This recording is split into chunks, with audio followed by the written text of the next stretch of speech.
The dust hung thick in Copper Creek that October afternoon, swirling through the main street like ghosts of better times. The mining town had seen its share of violence, but nothing quite prepared the locals for what was about to unfold in Murphy's saloon. Gabriel Frost guided his bay gelding to the hitching post with the careful precision of a man who had spent 65 years learning when to move fast and when to move slow. His weathered hands, scarred from decades of hard living, secured the reins with practiced ease. The horse was quality stock, anyone could see that. Too quality for a drifter in worn leather and faded denim. Inside Murphy's saloon, the afternoon crowd nursed their drinks and played their cards in relative quiet. The bartender, a stout Irish man named Seamus Murphy, looked up as the stranger entered. Dust motes danced in the shafts of sunlight that cut through the grimy windows, illuminating a face that had seen too much of the world's darkness. Gabriel chose a corner table, back to the wall, eyes on the door. Old habits. He removed his hat, revealing silver hair that caught the lamplight, and set it carefully on the scarred wooden surface. When Seamus approached, Gabriel's voice was barely above a whisper, yet somehow it carried perfectly across the room. "I'll have whatever's warm and a whiskey," he said. The meal arrived quickly. Beef stew that had seen better days and cornbread that crumbled at the touch.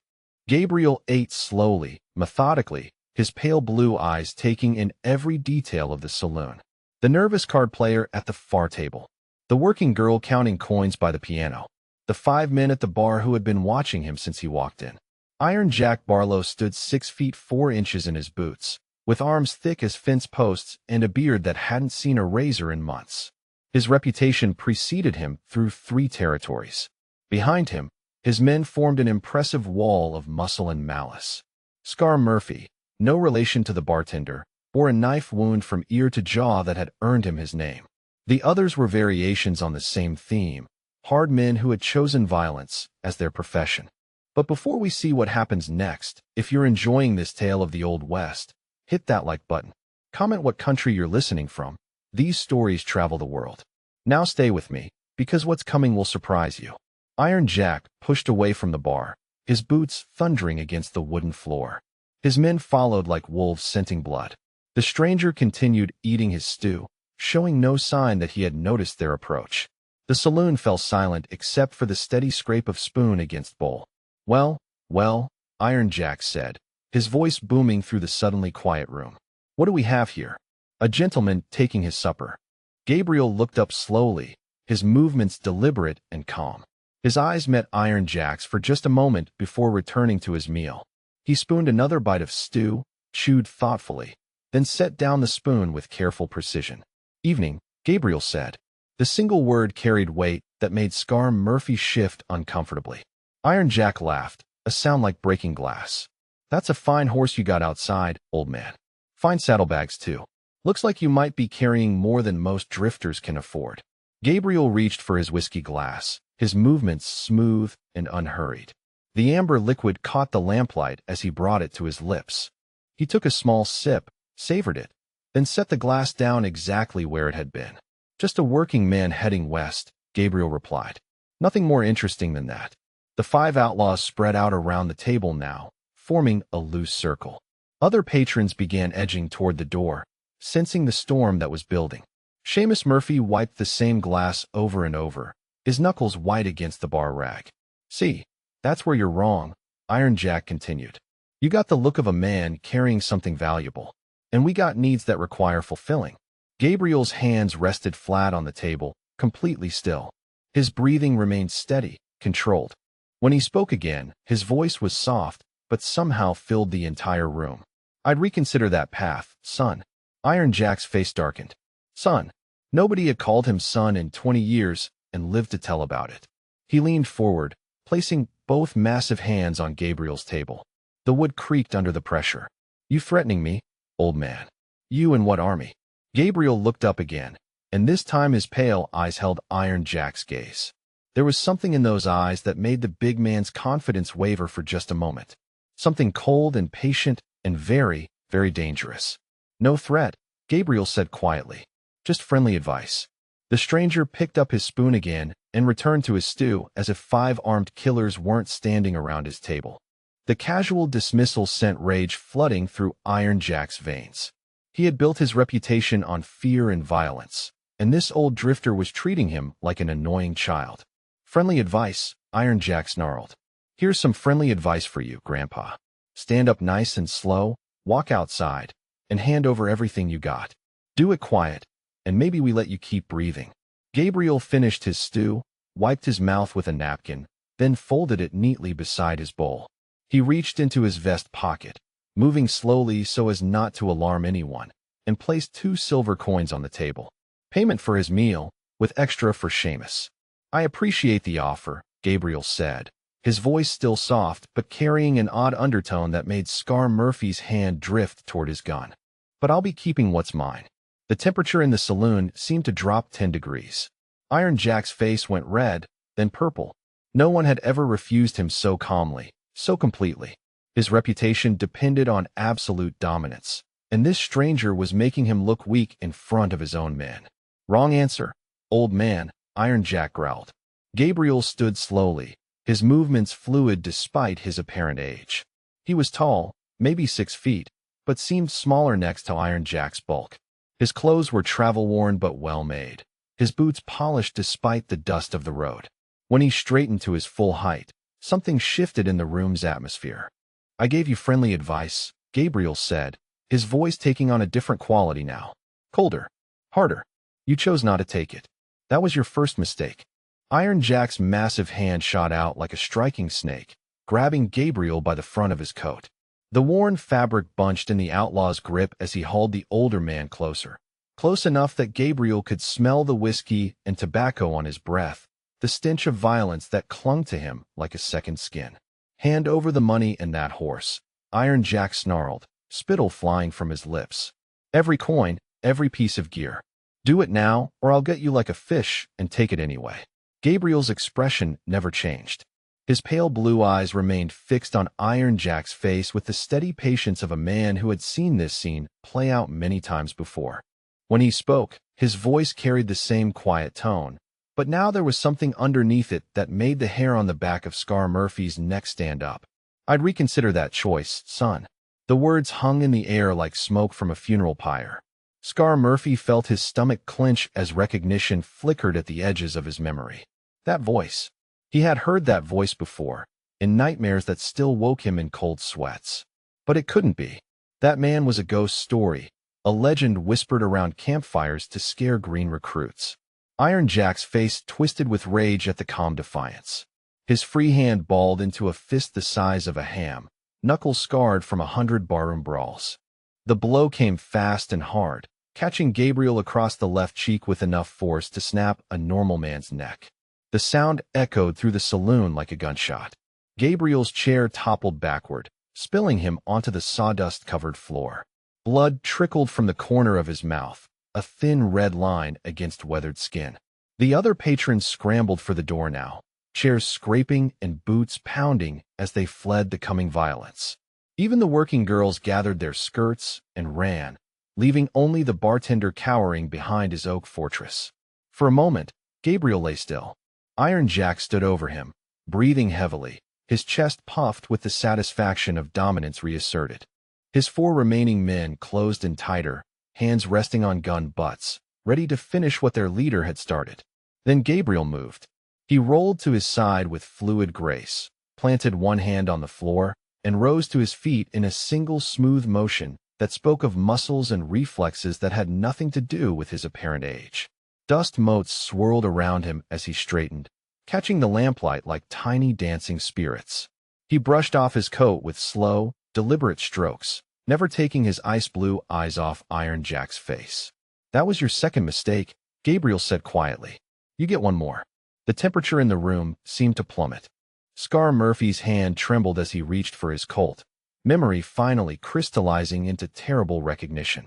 He opened his mouth to warn Iron Jack, but the words died in his throat as Gabriel's gaze shifted to him for just a moment.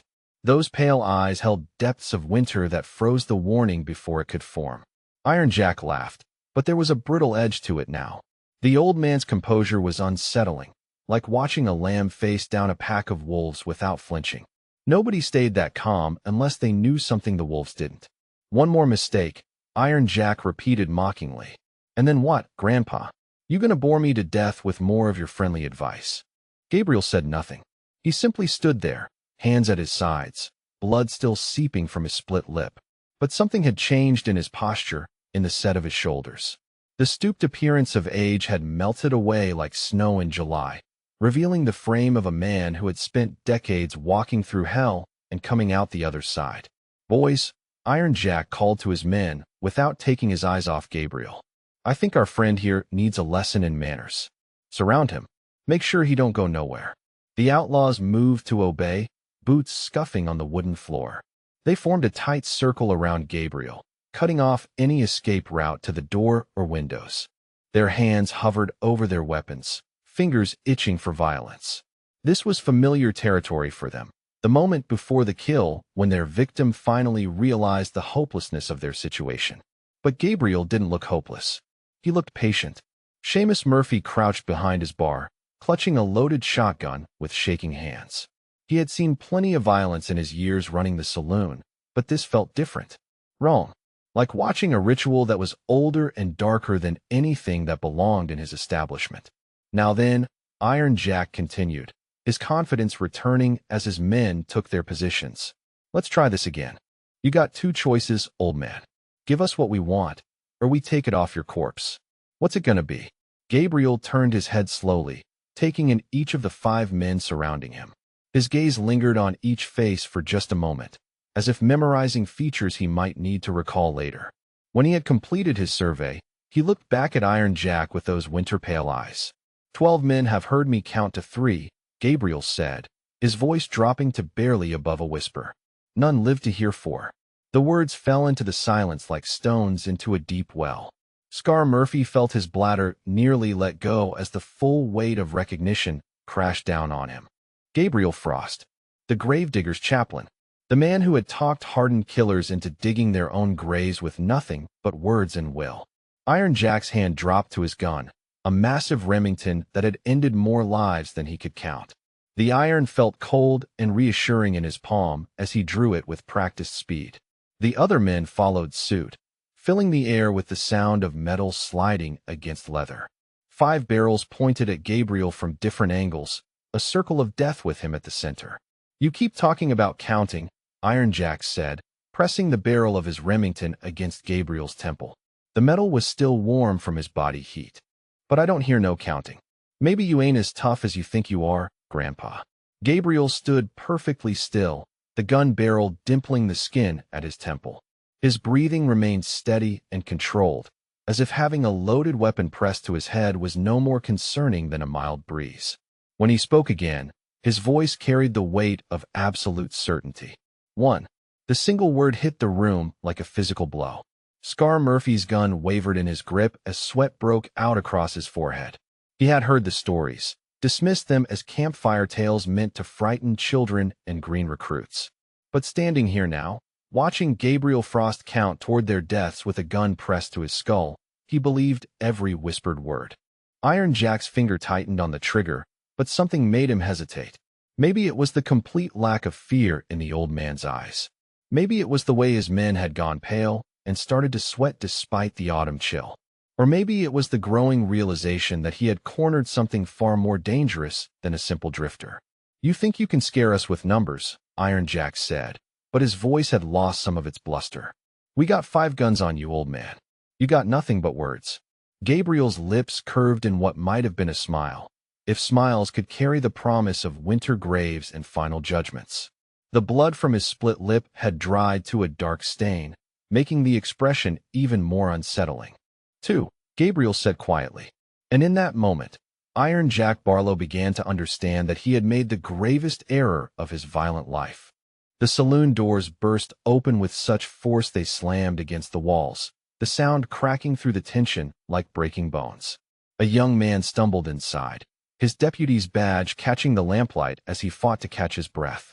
Thomas Wade was barely 22, with the eager face of someone who still believed in justice and the rule of law. He had been making his evening rounds when he heard the commotion from Murphy's saloon. What he saw when he entered stopped him cold. 5 armed men surrounded a single figure in the center of the room. The stranger stood perfectly still despite the gun barrel pressed against his temple, his pale eyes holding a serenity that belonged in churches, not barrooms. When the man spoke again, his voice carried across the saloon with the weight of finality itself. 2. Deputy Wade's face went white as parchment. That voice, low and calm, and carrying something underneath it that made his soul recoil in recognition. He had heard that voice before, not in person, but in the stories his grandfather told. Stories about the war, about the man who could convince hardened killers to dig their own graves with nothing but words and absolute certainty. "Dear God," Wade whispered, his hand falling away from his gun. That voice. "You're Gabriel Frost." The name hit the room like a physical blow. Scar Murphy's weapon trembled in his grip as his worst nightmare took solid form before his eyes. The other gang members shifted nervously, sensing the change in atmosphere, but not understanding its source. Even Iron Jack felt something cold crawl up his spine at the way the deputy had spoken that name. "Gabriel Frost," Iron Jack repeated slowly. "Never heard of him. Should I be impressed?" Deputy Wade's throat worked as he tried to find words adequate to the horror of their situation. His grandfather had fought at Antietam, at Gettysburg, had seen the elephant and lived to tell the tale. But even that grizzled veteran would wake screaming from nightmares about the gravedigger's chaplain. The gravedigger's chaplain, Wade managed. "They say he's talked more men into their graves than any bullet ever fired." Gabriel remained motionless, the gun still pressed to his temple, but something in his expression confirmed the deputy's identification. A flicker of acknowledgement, perhaps even approval that someone remembered the old stories correctly. The blood from his split lip had dried completely now, leaving a dark stain that made his slight smile even more unsettling. "During the war," Wade continued, his voice gaining strength as he remembered his grandfather's words. "Gabriel Frost was a Union negotiator. They sent him to talk Confederate deserters into surrendering instead of hanging them outright. Seemed merciful at the time." Iron Jack's confidence wavered slightly. War stories were a dime a dozen, but the way everyone in the room had gone pale at the mention of this name suggested something far worse than ordinary battlefield carnage. "So what?" Iron Jack said, though his voice lacked its earlier bluster. "So he convinced some scared boys to give up instead of fight. Don't make him special." Wade shook his head slowly, his eyes never leaving Gabriel's face. That wasn't how it worked.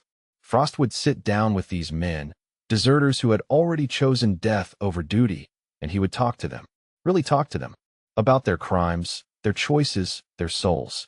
By the time he was finished, they would beg him to let them face the firing squad. The silence stretched like a bowstring drawn too tight. Scar Murphy felt sweat running down his back despite the autumn chill that seeped through the saloon's walls. Memory was crystallizing into terrible clarity now, fragments of a story his dying brother had gasped out with his final breaths. But that wasn't the worst part, Wade continued. The worst part was that he was always right. Every man he talked to, every deserter he negotiated with, they all chose death in the end. Not because he threatened them or tortured them, but because by the time Gabriel Frost was finished speaking, they understood that living with what they had done was a fate worse than any bullet. Gabriel's pale eyes shifted to Scar Murphy, holding his gaze with the patience of winter itself.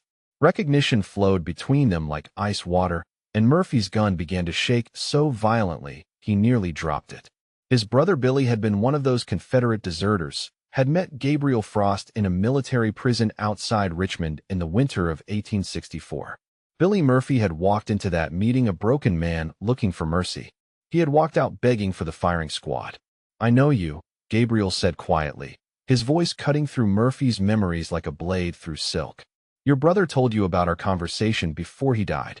Murphy's face crumpled as the full weight of recognition crashed down on him. Billy had described those pale eyes, that soft voice that carried the weight of absolute judgment. He had described how Gabriel Frost had sat across from him in that prison cell and explained, in perfect detail, exactly what kind of man Billy Murphy really was. "He died crying your name," Gabriel continued, his tone conversational despite the gun still pressed to his temple. "Crying for his big brother who had taught him to steal, to lie, to hurt innocent people for profit. His last words were a prayer that you would choose a different path." Murphy's gun clattered to the floor as his hands went slack.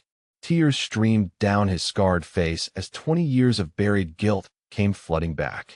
His brother had been a good man once, before Scar had led him down the dark roads that ended in desertion and death. Iron Jack watched his lieutenant collapse with growing alarm. This was supposed to be simple. Rob the old man, kill him if necessary, divide the spoils. Instead, his most reliable gun was sobbing like a child, and the others were backing away as if the stranger carried plague. "I don't care what you did in the war, old man," Iron Jack snarled, pressing the gun barrel harder against Gabriel's temple. "That was 20 years ago. This is now." Gabriel's smile widened slightly, and for the first time since the confrontation began, he moved. Not to escape or attack, but simply to adjust his stance, settling his weight like a man preparing for a long conversation. The movement was so casual, so completely unconcerned with the weapon aimed at his brain, that it sent chills through everyone watching. 20 years, Gabriel agreed. 20 years of retirement, of trying to find peace in quiet places. 20 years of hoping I would never again have to show men what they truly are. He paused, his gaze moving slowly around the circle of armed men. When he looked at each of them, they felt something cold and final settle in their chests, as if he were measuring them for coffins. But some men, Gabriel continued, his voice dropping to barely above a whisper, refused to let sleeping devils lie. The silence that followed was so complete that the sound of Deputy Wade's breathing seemed unnaturally loud. Even the autumn wind outside had stilled, as if nature itself was holding its breath for what would come next. Gabriel Frost looked up at Iron Jack, meeting his eyes with that pale, patient gaze that had convinced 12 men to choose death over life. When he spoke again, his voice carried the promise of winter graves and final judgments. 3. The word hung in the air like a death knell, and suddenly Gabriel Frost's voice changed completely. Gone was the soft, conversational tone of an aging drifter. In its place came something that belonged in cathedral confessionals and midnight graveyards, a voice that carried the weight of absolute judgment and spoke directly to the darkest corners of the human soul. "Jack Barlow," Gabriel began, his pale eyes never leaving the outlaw's face. "Born Jacob Bartholomew in Council Bluffs, Iowa, spring of 1841. Your mother named you for the patriarch, hoping you would lead others toward righteousness. Instead, you led them toward shallow graves." Iron Jack's gun barrel wavered slightly against Gabriel's temple. How could this stranger know his real name, his birthplace, details he had buried along with his victims? The confidence that had carried him through 2 decades of violence began to crack like ice over deep water. "You killed your first man at 17, Gabriel continued, his chaplain voice weaving through the saloon like smoke from funeral pyres. "Thomas Mitchell, a traveling preacher who made the mistake of camping too close to your family's farm. You told yourself it was robbery, but we both know the truth. You killed him because his prayers reminded you of everything you had chosen to abandon." The other gang members shifted nervously, their weapons forgotten as they listened to Gabriel dissect their leader's soul with surgical precision. Even Deputy Wade found himself leaning forward, caught in the hypnotic rhythm of revelation that had convinced hardened killers to dig their own graves. "The Henderson family in Kansas," Gabriel went on relentlessly. "Samuel, Martha, and their 3 children. You burned their homestead after Samuel caught you stealing cattle. Little Sarah was only 6 years old when you shot her. She called out for her mama as she died." Iron Jack's face had gone gray as old ash. Those names, those faces, they lived in his nightmares. How could this stranger know about Sarah Henderson's final words, about the way her blood had pooled in the dust of her family's yard? He tried to speak, to deny, but his throat had closed completely. "The Garrett family in Colorado," Gabriel continued mercilessly. "The Washburn family in Wyoming. The Crowley family in Nebraska. Always families, Jack. Always innocents who had something you wanted and no way to protect themselves. 15 people in total, including 7 children under the age of 10. 2 of Iron Jack's men had backed away from the circle now, their faces pale with terror. This was no ordinary confrontation. This was something older and darker, a reckoning that belonged in the shadowy places between life and death.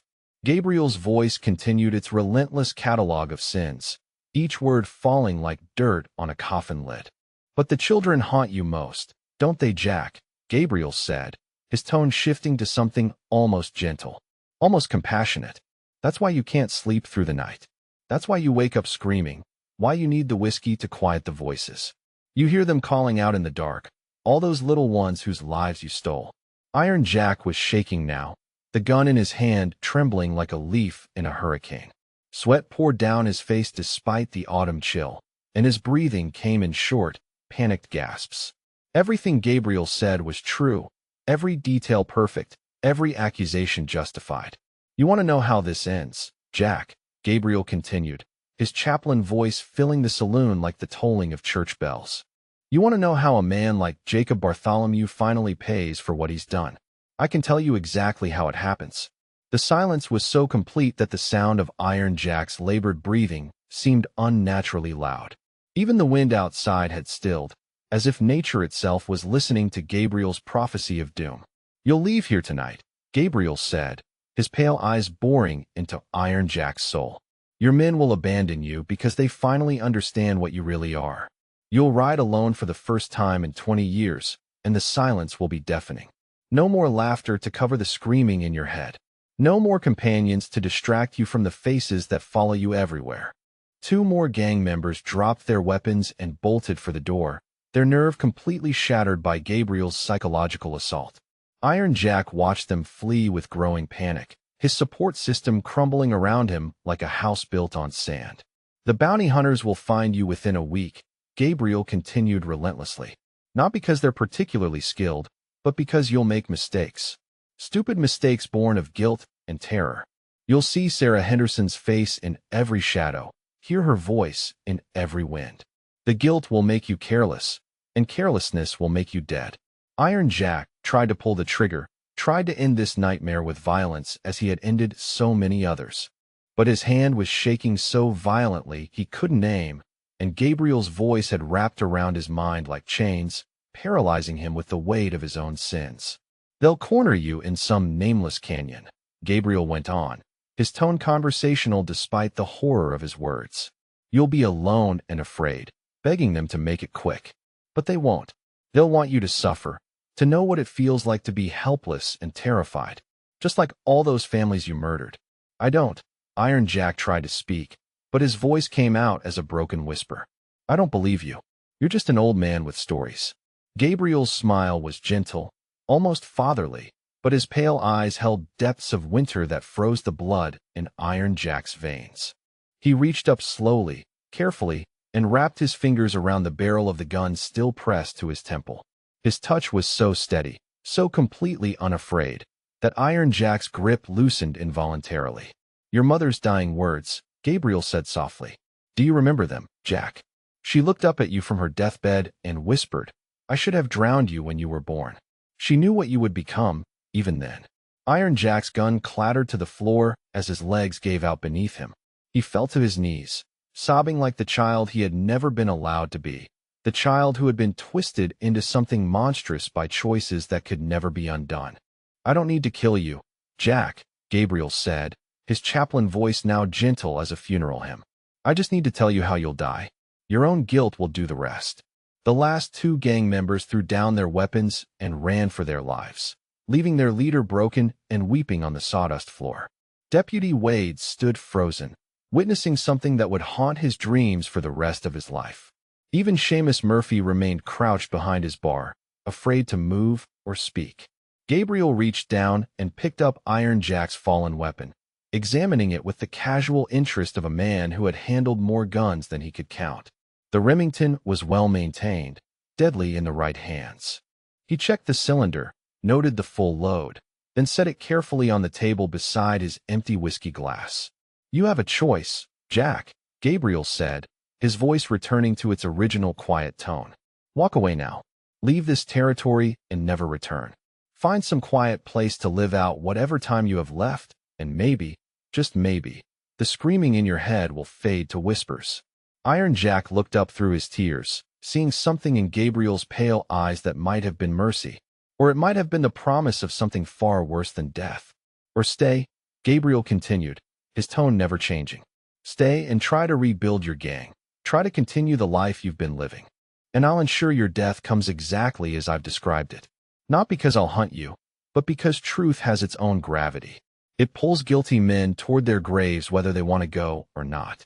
The choice was no choice at all, and they both knew it. Iron Jack Barlow, the terror of 3 territories, had been reduced to a broken man weeping for sins that could never be forgiven. Gabriel Frost, the gravedigger's chaplain, had spoken 13 men into their graves. And the counting wasn't finished yet. Iron Jack Barlow knelt on the sawdust floor like a broken penitent, his massive frame shaking with sobs that came from the deepest places of his tormented soul. The gun that had been his constant companion for 20 years lay forgotten beside Gabriel's boots, as useless now as a child's toy. Around him, the saloon held the silence of a tomb, broken only by the sound of his weeping and the gentle creak of old wood settling in the autumn wind. Gabriel looked down at the broken man with something that might have been pity, if pity could coexist with absolute judgment. His pale eyes held depths of understanding that came from having stared into the abyss of human evil so many times that it no longer surprised him, only saddened him. He had seen this moment before, 12 times in fact, when hardened killers finally confronted the true weight of their sins. But Gabriel's work wasn't finished yet. 2 gang members remained, hovering at the edges of the circle like wolves unsure whether to flee or fight. Their weapons hung loose in their hands, forgotten in the face of their leader's complete collapse. Gabriel turned to face them, his chaplain voice returning as he began the terrible work of revelation once again. "Frank Delacroix," he said, looking at the scarred man who stood near the bar. "Born in New Orleans, fled north after you killed that gambling hall owner over a card game you lost fairly. You tell people you're from Texas now, but your accent gives you away to anyone who knows how to listen." Delacroix's hand tightened on his gun grip, but his arm trembled with the effort. How could this stranger know about Marcus Thibodeau, about that bloody night in the French Quarter when everything had gone wrong? He had never told anyone the real story, had buried it so deep he almost believed his own lies. "You didn't just kill Marcus," Gabriel continued relentlessly. "You killed his pregnant wife Marie when she tried to stop you from robbing the safe. Shot her in the belly, watched her die knowing she was carrying your child. Because she wasn't just a witness, was she, Frank? She was the mother of your unborn son." Delacroix's gun fell from his nerveless fingers, clattering against the wooden floor like breaking bones. The secret he had carried for 15 years, the guilt that ate at him like cancer, spilled out into the lamplight for all to see. Marie Thibodeau had been his lover before she became Marcus's wife, had been carrying his child when greed and rage had driven him to murder. "That's why you can never stay in one place too long," Gabriel said, his voice gentle as a confessor's whisper. "Because everywhere you go, you see her face. In every pregnant woman, every happy family, every child that might have been yours. The son you killed before he ever drew breath." Delacroix staggered backward, his scarred face contorted with anguish. He had joined Iron Jack's gang to escape the memories, to lose himself in violence and whiskey and the camaraderie of other damned souls. But Gabriel's words had torn away every defense, left him naked and defenseless before the magnitude of his sins. "I didn't mean to," Delacroix whispered, his voice breaking like a child's. "I loved her. I didn't mean for it to happen." Gabriel's expression softened slightly, but his pale eyes remained implacable as winter ice. "Love and murder, Frank. They don't cancel each other out. Your son died by your hand, and Marie died knowing the man she once loved had become a monster. That knowledge is what you carry, and it's what will drag you down into the grave you've been digging for 15 years. Delacroix collapsed against the bar, his body racked with sobs that seemed to tear him apart from the inside. Another broken killer, another man who had finally been forced to confront the true cost of his choices. Gabriel turned his attention to the last gang member, a young man barely out of his teens who looked ready to bolt for the door at any moment. "And then there's you, Tommy Bishop," Gabriel said, his chaplain voice turning almost gentle. "The youngest of Iron Jack's killers, but not the least guilty. 17 years old when you started riding with this gang. 18 when you helped them murder the Crawford family in their beds." Tommy's face went white as bone. The Crawford murders had been his first real job with the gang, his initiation into their blood-soaked brotherhood. He had told himself he was just holding the horses, just keeping watch while the others did the real killing. But Gabriel's pale eyes saw through every lie, every self-deception. You shot 10-year-old Emma Crawford as she tried to run into the woods. Gabriel continued mercilessly. Shot her in the back, then walked over and put another bullet in her head to make sure she was dead. The others might have convinced themselves they were just eliminating witnesses, but you enjoyed it, didn't you, Tommy? You enjoyed the power, the way she begged for her life. Tommy's legs gave out, and he crashed to his knees beside his fallen comrades. 3 grown killers, reduced to sobbing children by the weight of their own guilt. Gabriel looked down at them with the patience of a man who had performed this ritual too many times to count. But Emma Crawford's death wasn't even your worst crime. Was it, Tommy? Gabriel said, his voice dropping to barely above a whisper. Your worst crime was what you did to your little sister when you went home to visit your mother last Christmas. Sweet Sarah Bishop, only 14 years old, who still believed her big brother was a hero. Tommy's sobs turned to screams, the sound echoing through the saloon like the wails of the damned.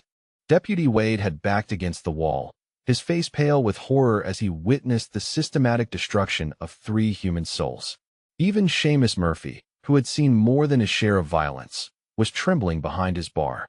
You can see how this ends, can't you, boys? Gabriel said, his chaplain voice filling the saloon like the tolling of funeral bells. You can see the path that lies before you, the inevitable conclusion of the choices you've made. Death comes for everyone, but for men like you, it comes with the weight of every innocent life you've taken. Iron Jack looked up through his tears, seeing something in Gabriel's face that transcended mere human judgment. This was biblical wrath, Old Testament justice delivered with the precision of a master craftsman. The Gravedigger's chaplain had earned his reputation by showing killers exactly what they were and what they deserved. We could kill you, Iron Jack managed to whisper, his voice hoarse from sobbing. All 3 of us, we could still kill you. Gabriel's smile was sad and knowing, like a priest delivering last rites to a dying man. Could you, Jack? Could you really? Look around you. Look at what you've become. Do you honestly think you have the strength left to pull a trigger, even if you could bring yourself to pick up a gun? The truth was evident in their broken postures, in their tear-stained faces and trembling hands. Gabriel had done something more devastating than any bullet could accomplish. He had shown them their souls, and the sight had destroyed them more completely than any physical weapon ever could. You have the same choice I offered your leader, Gabriel said, looking at each broken man in turn. Walk away. Leave this territory and never return. Find some quiet place to spend whatever time you have left, and maybe the screaming will fade to whispers. Maybe you'll find something resembling peace before the end comes. Or stay, and let your guilt drag you down into the graves you've been digging with every innocent life you've taken. The choice is yours, but choose quickly. Even my patience has limits, and my counting isn't finished yet. The 3 killers looked at each other with the desperate eyes of drowning men, seeing their own damnation reflected in each other's faces. They had been broken by truth itself, reduced to their essential components, and found wanting. Gabriel Frost had spoken them into their graves without firing a single shot. And in the suffocating silence of Murphy's saloon, the Gravedigger's chaplain waited for their decision. The 3 broken men staggered to their feet, like sleepwalkers rising from nightmares that would never end. Iron Jack Barlow, the terror of 3 territories, could barely stand upright as he stumbled toward the saloon doors. His massive frame, once so intimidating, now seemed hollow and fragile, like a scarecrow made of old bones and regret. Tommy Bishop and Frank Delacroix followed their fallen leader, their faces streaked with tears and their souls laid bare by Gabriel's merciless revelations. They moved like ghosts, already half dead from the weight of their own guilt. None of them looked back as they pushed through the swinging doors and vanished into the October night. Gabriel watched them go with the patient satisfaction of a craftsman who had completed a difficult but necessary task. He retrieved his hat from the table, brushing dust from the worn felt before setting it carefully on his silver hair. His movements were deliberate and calm, showing no trace of the violence that had been promised just moments before. Deputy Wade remained pressed against the wall, his young face pale with awe and terror. He had witnessed something that would haunt his dreams for the rest of his life, but also something that would define his understanding of justice forever. Real justice, the kind that reached into men's souls and demanded payment for every innocent life they had taken. "How did you know?" Wade finally managed to ask. "All those details, all those names. How could you possibly know what they did?" Gabriel adjusted his coat, smoothing the fabric that Iron Jack's brutal grip had wrinkled. His pale eyes met the deputy's gaze with something that might have been kindness, if kindness could coexist with such terrible knowledge of human evil. "I make it my business to know evil men," Gabriel replied simply. "Their guilt writes their stories in every line of their faces, every movement of their bodies. A man who has killed innocents carries that weight differently than a man who has killed in war or self-defense. The guilty always reveal themselves to those who know how to look." Seamus Murphy emerged from behind his bar, his Irish face flushed with whiskey courage and righteous anger. He had seen plenty of violence in his years running the saloon, but nothing that compared to what Gabriel had just accomplished. 3 killers had entered his establishment as predators and left as broken men, all without a single shot being fired. "They'll be back," Murphy said, his accent thick with emotion. "Men like that, they don't change. They'll lick their wounds and come back for revenge." Gabriel shook his head slowly, his expression sad but certain. "No, Seamus. They won't be back. Iron Jack Barlow will be found dead within the week, probably by his own hand. The guilt I showed him will eat at him like acid until he can't bear another moment of breathing. Tommy Bishop and Frank Delacroix will follow soon after, each in their own way." The certainty in Gabriel's voice was absolute, carrying the weight of a man who had seen this pattern play out 12 times before. Deputy Wade found himself believing every word, despite the part of him that wanted to cling to the possibility of redemption for even the worst sinners. "How can you be so sure?" Wade asked. Gabriel picked up his whiskey glass, noting that a few drops of amber liquid still clung to the bottom. He drained it in a single swallow, savoring the burn as it traced a path down his throat. When he set the glass down, his pale eyes held depths of sadness that spoke of too many years spent staring into the abyss of human evil. "Because I've done this before, Deputy. 12 times, to be exact. And every man I've spoken to has chosen the same path in the end. Some take longer than others, but they all arrive at the same destination eventually." The silence that followed was broken only by the autumn wind rattling the windows and the distant sound of horses galloping away into the night.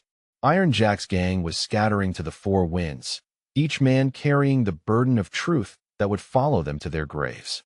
Gabriel reached into his vest pocket and withdrew 2 silver coins, placing them on the table beside his empty glass. Payment for his meal and whiskey, with a generous tip for the trouble his presence had caused. He nodded to Seamus, touched the brim of his hat to Deputy Wade, and turned toward the door. "Wait," Wade called out, his voice cracking with youth and uncertainty. "What you did here tonight, was it justice or was it something else?" Gabriel paused at the threshold, his weathered hand resting on the swinging door. The question hung in the air between them, heavy with implications that would shape how the young deputy understood his chosen profession for the rest of his life. "Justice is what society provides through courts and laws," Gabriel said without turning around. "What I provide is truth. Sometimes they're the same thing, sometimes they're not. But truth has its own gravity, Deputy. It pulls guilty men toward their graves whether they want to go or not." The doors swung closed behind him, leaving Wade and Murphy alone in the sudden quiet of the saloon. Outside, they could hear Gabriel's boots on the wooden boardwalk, then the creak of leather as he mounted his bay gelding. The horses' hooves clattered against the dirt street as they rode away into the darkness. Deputy Wade would remember this night for the rest of his long life in law enforcement. He would tell the story to his children and grandchildren, speaking of the man who could kill with nothing but words and the absolute certainty of moral judgment. He would search for Gabriel Frost in wanted posters and newspaper accounts, but would never find a single reference to the gravedigger's chaplain. 1 week later, Iron Jack Barlow was found hanging from a cottonwood tree outside Dodge City, a note in his pocket that simply read, "I'm sorry." Tommy Bishop put a bullet through his own head 2 days after that, unable to live with what he had done to his sister. Frank Delacroix lasted the longest, making it almost a month before the guilt finally drove him to walk into a saloon in Abilene and beg the house gambler to put him out of his misery. 13 men had heard Gabriel Frost count to 3, and none had lived to hear 4. But Iron Jack's gang brought the total to 16, each one choosing death over living with the weight of their own sins. In the years that followed, stories would spread throughout the territories of an old man who could kill with nothing but words. Some said he was a preacher gone mad with righteousness. Others claimed he was the devil himself, sent to collect souls that had strayed too far from salvation. But those who knew the truth understood that Gabriel Frost was something far more terrifying than either. He was a man who had looked into the heart of human evil and learned to speak its language fluently, using that terrible knowledge to bring justice to places where law and order could not reach. If you enjoyed this tale of justice delivered through truth rather than bullets, please like this video and subscribe for more stories from the Old West. We bring you tales of courage, redemption, and the price of sin every week. Until next time, may your words carry the weight of truth, and may truth always find its mark.